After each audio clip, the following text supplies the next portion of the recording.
You're not family anymore. You're just the help." Jessica said it loud enough for everyone at the table to hear, her voice smooth, almost pleasant, as if she were commenting on the weather instead of dismantling my place in this family piece by piece. For a moment, no one moved. The soft clink of silverware stopped. Even the low hum of conversation from the other guests faded into a silence, so complete I could hear the ticking of the clock on the kitchen wall. I kept my hands folded neatly in my lap, the linen napkin still resting across my knees. I had set this table myself just hours earlier, polishing each glass until it caught the light, arranging the candles so they would burn evenly through the evening. 72 years old, and I still believed a birthday dinner meant something. I lifted my eyes slowly, not to Jessica, but to my son. Daniel sat beside her, his posture stiff, his gaze fixed somewhere near his plate. He didn't correct her. He didn't laugh it off. He didn't even look at me. That was when I understood.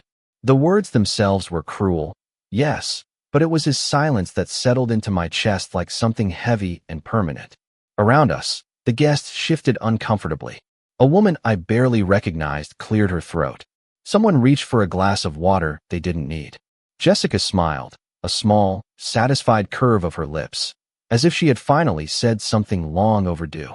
I could still smell the roast I had spent all afternoon preparing, seasoned the way Daniel used to like when he was a boy, before life became something distant and complicated. I stood up carefully, smoothing the front of my dress as I did. No one stopped me. No one asked me to sit back down. My chair made a soft scraping sound against the hardwood floor, the only noise in that room that felt honest. I walked out without a word, past the hallway where family photos lined the walls, past the living room I was no longer allowed to use without permission, and up the stairs to the bedroom that had slowly become the only place I could exist without being corrected. I closed the door gently behind me and stood there for a moment, my hand still resting on the doorknob. Downstairs, the laughter started again. It came back too easily, as if nothing had happened, as if I had simply excused myself like any other guest. I moved to the window and looked out at the backyard, where the string lights I had hung that morning cast a warm glow over the patio. It looked like a celebration. It sounded like a celebration. But I knew better now. I wasn't part of it. Not anymore. And as I stood there in the quiet, one thought settled in, calm and clear. If I was just the help, then someone had forgotten who built this house in the first place. I remained by the window long after the laughter downstairs had settled into a steady rhythm, the kind of easy, careless sound that only comes from people who have nothing to question. The lights outside flickered softly against the glass, reflecting a version of the room behind me that looked smaller than I remembered. I used to stand in this same spot years ago, watching Daniel play in the yard, his small hands digging into the dirt, calling out for me to come see what he had found. Back then, every corner of this house held a place for me. Now it felt like I was standing in someone else's memory. I turned away from the window and sat down on the edge of the bed, my hands resting lightly against the quilt I had sewn myself more than 20 years ago. The stitches were still neat, still strong, even if everything else had begun to loosen and fray. I did not cry. The tears had come earlier in life, in moments that felt deserving of them. This was not one of those moments. This was something quieter, something colder. Downstairs, a burst of laughter rose again, followed by the faint sound of dishes being moved. I could picture it clearly without needing to see. Jessica standing at the head of the table now, directing where things should go, deciding what stayed and what did not. She had been doing that for a while, I realized. Not all at once, not in ways that were easy to point out. It had started with small suggestions. Maybe it would be easier if I handled the grocery shopping. You should not worry about the bills anymore. It can be confusing. Let me organize the kitchen so everything is more efficient. Each change had seemed harmless on its own, practical, even thoughtful, until one day I noticed that I no longer knew where anything was. The cabinet where I kept my favorite teacups had been rearranged. The chair I always used at the table had been moved to the side. Even the thermostat had been adjusted to a setting that made the house feel unfamiliar. And Daniel had gone along with all of it, nodding, agreeing, telling me it was for the best. I leaned back slowly, letting my shoulders rest against the headboard, and closed my eyes for a moment. The house did not feel like mine anymore because, piece by piece, I had been moved out of it without ever leaving. Tonight had not been the beginning. It had simply been the first time someone had said it out loud. I opened my eyes again and looked toward the dresser across the room. On top of it sat a small wooden box, one I had not opened in months. Inside were documents, old letters, things I had not needed to think about in a long time. My gaze lingered there, steady, as another wave of laughter drifted up from below. I listened to it, not with hurt this time, but with something sharper, something clearer. They believed I had nowhere else to stand. They believed I had already stepped aside. I sat up straighter, the quiet in the room settling around me like a decision finally made. If they thought I was just the help, then they had misunderstood something very important. I had not been pushed out. I had been watching. The house was quiet by the time the last guest left, the front door closing with a soft click that echoed longer than it should have, and I waited until I heard the lock turn before I moved from the bed and opened my bedroom door just enough to listen.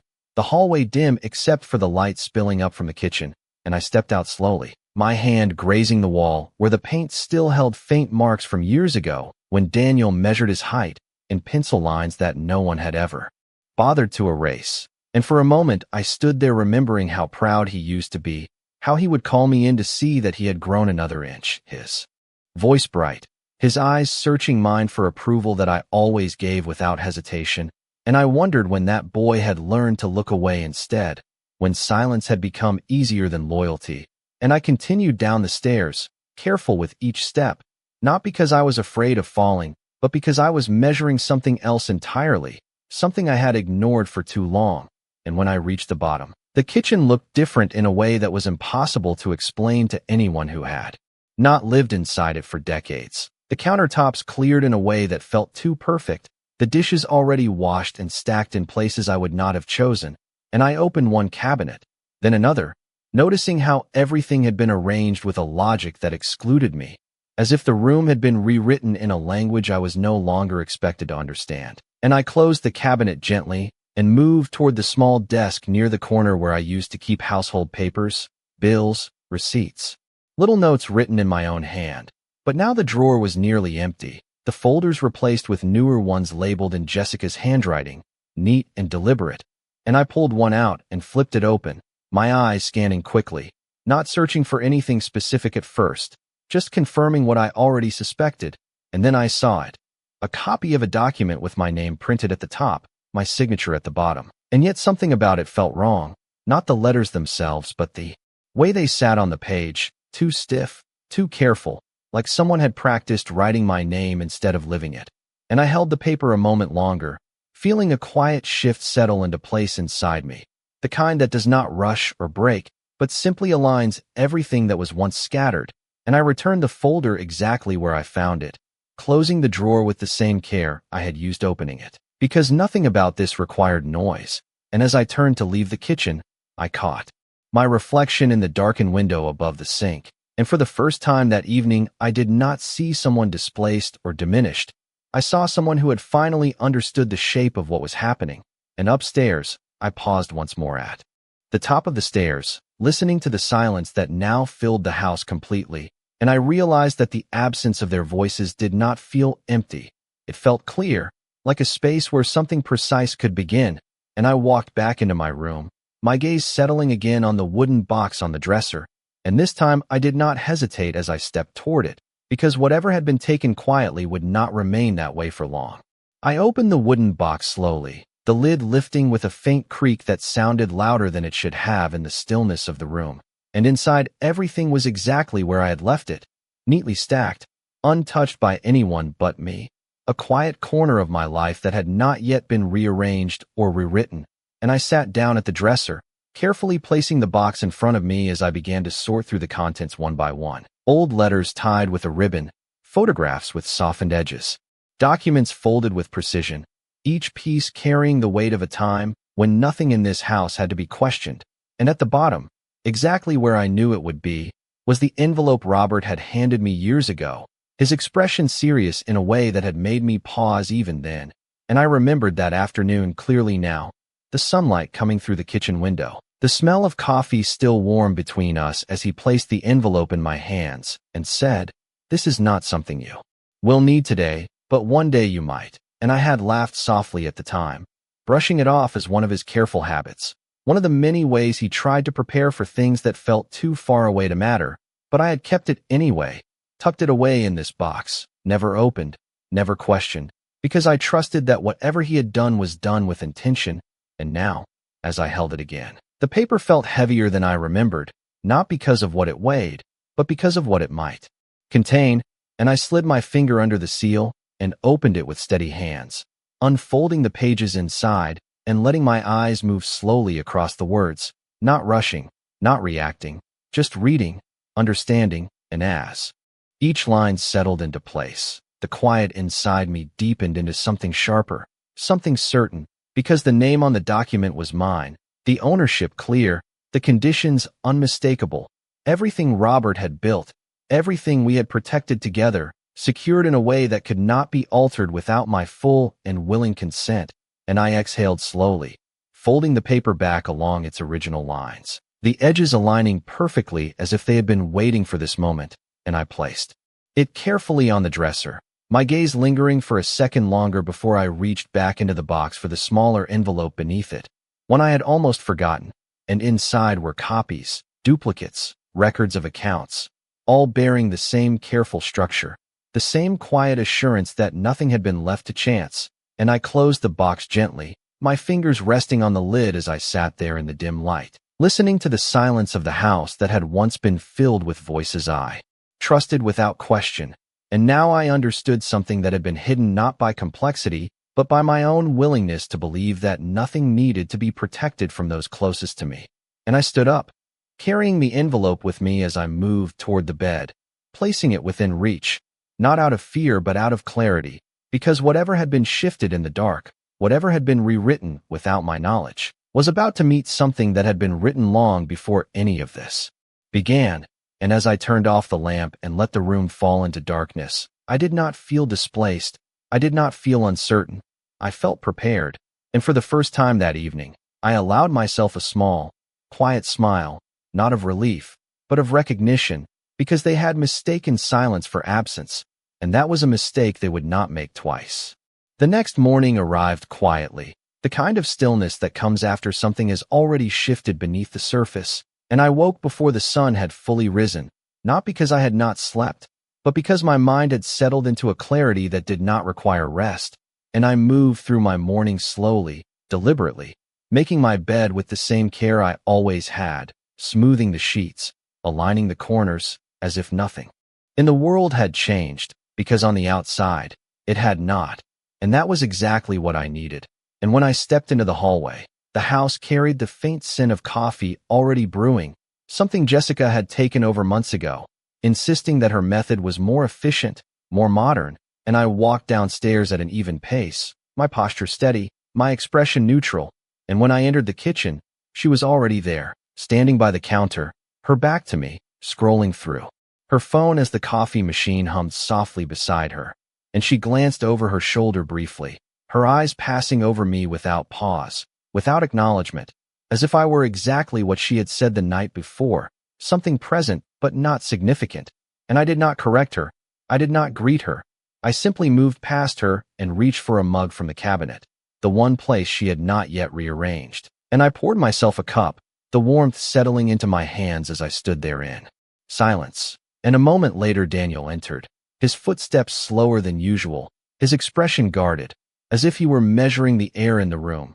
waiting for something to happen, and he looked at me briefly, then away, his discomfort clear but unspoken, and I met his glance only once, just long enough for him to understand that I had noticed, that I had always noticed, and then I turned back to my coffee, taking a small sip, letting the quiet stretch between us, because silence, I had learned, reveals far more than words ever could. And Jessica set her phone down with a soft tap against the counter, her voice light as she spoke about the schedule for the day, about errands, about plans that did not include me, her tone smooth, practiced, as if nothing of consequence had occurred, and Daniel nodded along, offering small responses, never once challenging her, never once looking in my direction again, and I listened, not with hurt, but with attention, because every detail mattered now. Every assumption they made, every step they believed was already secured, and when Jessica mentioned a meeting later that afternoon with someone handling paperwork, her words casual, almost dismissive, something inside me aligned even further, the pieces settling into place with quiet precision, and I finished my coffee without haste, placing the mug gently in the sink, exactly where it had always gone. And as I turned to leave the kitchen, I paused just briefly, not long enough to draw attention, but long enough to feel the weight of the moment settle completely. And then I continued up the stairs, my steps measured, my mind already moving ahead, because they believed the decisions had already been made. They believed the outcome was certain, and that belief, more than anything else, would be the very thing that unraveled everything they thought they controlled. That afternoon unfolded exactly as I expected, not because I could predict every detail, but because I understood the pattern they had been following. And patterns, once seen clearly, rarely change without reason, and I moved through the house with a quiet purpose, not interfering, not questioning, simply observing, allowing the day to take its natural course while I prepared for what came next. And when Jessica left for her meeting, her heels clicking sharply against the hardwood floor, her voice echoing briefly as she reminded Daniel of something trivial, I watched from the hallway without being seen, noting the time, the tone, the certainty in her movements. And once the front door closed behind her, the house settled into a different kind of silence, one that felt less controlled, less rehearsed, and Daniel remained in the living room, his posture loose in a way it had not been that morning, as if her absence allowed him to breathe differently. And I stepped into the room. Without announcement, my presence enough to draw his attention, and he looked up at me, startled for a moment before quickly masking it with something more neutral, something safer, and I stood there for a second, meeting his eyes fully this time, not searching, not accusing, just present. And he shifted in his seat, clearing his throat lightly as if preparing to say something, but nothing came, and I did not fill the silence for him. I simply turned and walked past him toward the small desk near the window, the one he used occasionally but never fully claimed, and I opened the drawer slowly, aware that he was watching now, aware that every movement carried weight.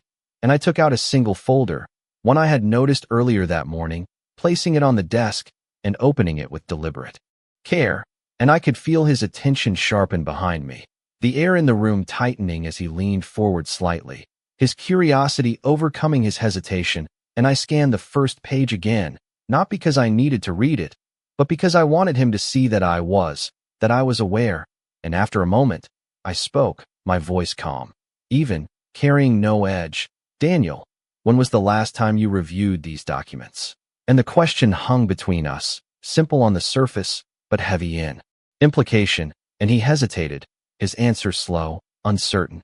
Jessica handles most of that now, and I nodded once, as if that confirmed something I already knew, and I closed the folder gently, aligning the edges before setting it back in the drawer, and I turned to face him fully, my expression unchanged, my posture steady, and for a brief second, something flickered across his face, something close to recognition, as if he was seeing me not as he had been told to, but as I had always been. And I held that moment without pressing it, without breaking it, because it was not yet time, and instead, I stepped away, moving toward the staircase with the same measured pace, leaving him there with the question I had not fully asked, with the answer he had not fully given. And as I reached the first step, I paused just long enough to let the silence settle again, not empty, but full of everything that had been left unsaid. And then I continued upward, knowing that what had begun quietly would not remain that way for much longer, because now they were no longer the only ones making decisions in this house. That evening, the house carried a different energy, one that was almost imperceptible unless you knew exactly what to listen for. And I sat in my room with the documents laid out neatly in front of me, each page aligned, each detail already committed to memory, not because I needed to read them again, but because I understood their weight now. And downstairs I heard the front door open, Jessica's voice entering first, light, confident, followed by the soft murmur of Daniel responding, his tone lower than usual, measured in a way that suggested something had unsettled him. And I did not rush to the door, I did not step into the hallway to listen more closely. I simply remained where I was, allowing their voices to drift upward naturally, catching only fragments, enough to confirm what I already knew, that the meeting she had mentioned that morning had not been a casual errand, that it had been part of something structured, something they believed was already secure. And I reached for my phone, not in haste, but with intention. Scrolling through a contact list I had not used in years until I found the name I was looking for, and I pressed call, holding the phone to my ear as it rang once, twice, before a familiar voice answered, steady, professional, unchanged by time, and I spoke quietly, introducing myself, explaining just enough to establish what was needed without revealing more than necessary. And there was a brief pause on the other end, followed by a shift in tone, recognition settling in. And he said he would review everything immediately, that he would be available first thing in the morning, and I thanked him, ending the call without lingering. Because this was not a conversation that required reassurance, it required action, and I placed the phone back on the dresser, my gaze moving once more over the documents before carefully returning them to the envelope, sealing it with the same precision I had used opening it. And I stood, smoothing the front of my blouse, adjusting nothing in particular, but ensuring everything was exactly as it should be. And when I stepped into the hallway, the lights below cast long shadows across the stairs, and I descended slowly, not hiding my presence this time, allowing the sound of my steps to announce me before I entered the room. And Jessica was standing near the kitchen counter again, her posture relaxed, her expression composed, while Daniel sat at the table, his hands clasped loosely in front of him, and both of them looked up as I approached, their attention immediate, their expectation clear, and I stopped just inside the room, not close enough to join them, not far enough to seem distant, simply positioned where I could be seen. And for a moment, no one spoke, the silence stretching just long enough to feel deliberate. And then Jessica smiled faintly, a controlled expression that did not reach her eyes, and she asked if I needed something, her tone polite but distant, and I held her gaze steadily before answering, my voice even. No, I do not need anything. And I let the words settle, unadorned, without explanation, and Daniel shifted slightly in his seat, his attention moving between us, sensing something he could not yet name, and I remained there for one more second, allowing the moment to imprint itself fully, before I turned and walked back toward the stairs, leaving them with nothing to respond to, nothing to challenge, only the quiet realization that something had changed, not in the house, not in the structure they believed they controlled, but in me. And as I reached the top step once more, I understood that the next move would not belong to them anymore, because I had already made it. The next morning arrived with a quiet certainty that settled into every corner of the house, and I dressed with the same care I once reserved for special occasions, choosing a simple blouse and a structured jacket, nothing extravagant, just enough to remind myself of who I had always been before I allowed others to redefine it. And when I walked downstairs, both Daniel and Jessica were already in the kitchen, their voices low, their conversation stopping the moment they noticed me, and I moved past them without hesitation, setting my bag on the table before taking my usual seat, not the one that had been pushed aside in recent months, but the one at the head, the place I had occupied for years without question. And for a brief second, Jessica's expression tightened, her eyes flickering toward Daniel as if expecting him to correct me. But he did not speak, and neither did I. And the silence stretched just long enough to shift the balance of the room. And then there was a knock at the front door, precise and measured, and I stood immediately, not rushing, simply moving with purpose. And when I opened the door, Mr. Henderson stood on the porch, his posture straight, his expression professional but not unkind, and I stepped aside to let him in, greeting him with a quiet nod as he entered, his presence filling the space in a way that required no explanation. And behind me, I could feel the change in the room, the tension sharpening, the uncertainty settling in where confidence had been just hours before, and I led him to the table, gesturing for him to sit. And he placed his briefcase carefully on the surface, opening it with practiced ease, removing a set of documents that mirrored the ones I had already reviewed. And Jessica stepped forward then, her voice controlled but edged with something tighter, asking what this was about. And I turned to her, meeting her gaze fully, my expression calm, unchanged, and I spoke without raising my voice, without adding emphasis. This is about ownership, and I let the words settle before continuing. And about consent. And Mr. Henderson began to speak then, his tone clear, outlining the legal structure that had been put in place years ago, explaining the protections, the requirements, the conditions that could not be altered without my direct authorization.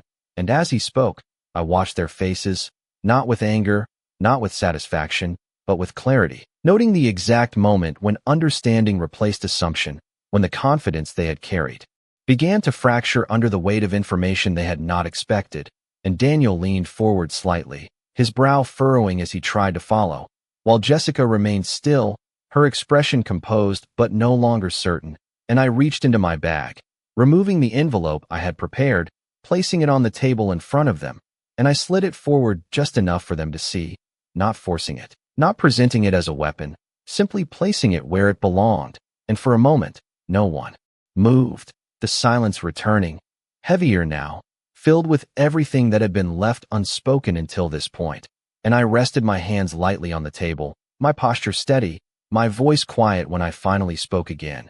You said I was just the help, and I paused, not for effect, but because the truth did not require urgency. But the help does not hold the keys to everything, and I leaned back slightly, allowing the weight of that statement to settle fully into the room, knowing that from this moment forward, nothing they believed would remain unchanged. No one spoke after that. Not immediately, not even when the silence stretched far beyond what would have once been considered comfortable, and I remained where I was, my hands still resting lightly on the table, my posture unchanged, because there was nothing left to prove through movement.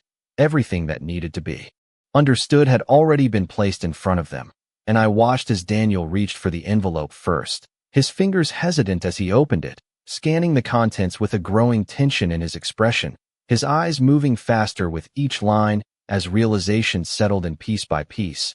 And Jessica stood beside him, her composure holding for a moment longer before she leaned in, her gaze sharp, searching for something she could challenge, something she could dismiss, but there was nothing there that could be undone by opinion or interpretation, and Mr. Henderson remained seated, calm, patient, allowing the documents to speak for themselves, and I shifted my attention briefly to the window, the morning light falling across the table in a way that felt almost deliberate, illuminating everything clearly, without shadow, without ambiguity, and when Daniel finally looked up at me, his expression had changed, the certainty gone, replaced by something quieter, something closer to recognition, and he opened his mouth as if to speak, but the words did not come easily, because what could be said in a moment like this, what explanation could fill the space between what he had allowed and what he now understood, and I did not wait for him to find it.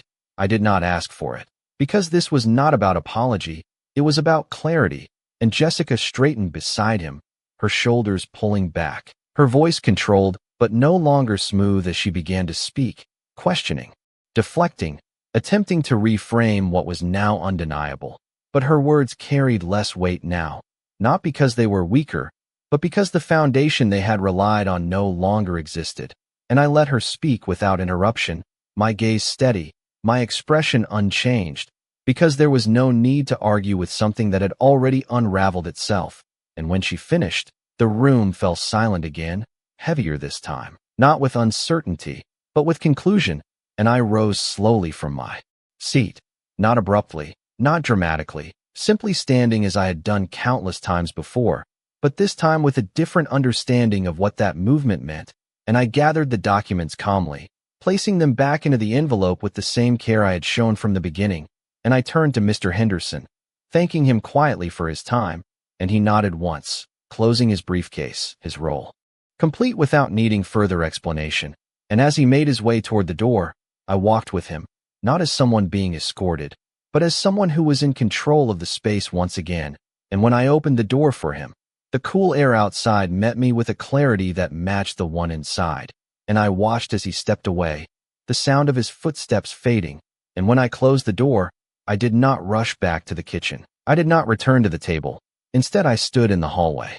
For a moment, taking in the quiet that had settled over the house, not empty, not hollow, but restored, and then I turned, walking toward the living room, toward the space I had once avoided, and I stepped inside without hesitation, my gaze moving across the furniture, the walls, the details that had never truly stopped belonging to me, and I sat down in the chair that had been moved aside, placing my hands gently on the armrests, feeling the solid weight of it beneath me, and from the kitchen, I could hear nothing, no voices, no movement, just the absence of the certainty that had once filled that space, and I leaned back slightly, my expression calm, my breath steady, and in that stillness, I spoke softly, not to them, not to anyone in particular, but to the truth that had finally been given its place. I was never the help, and the words settled into the room, quiet and complete, because nothing more needed to be said.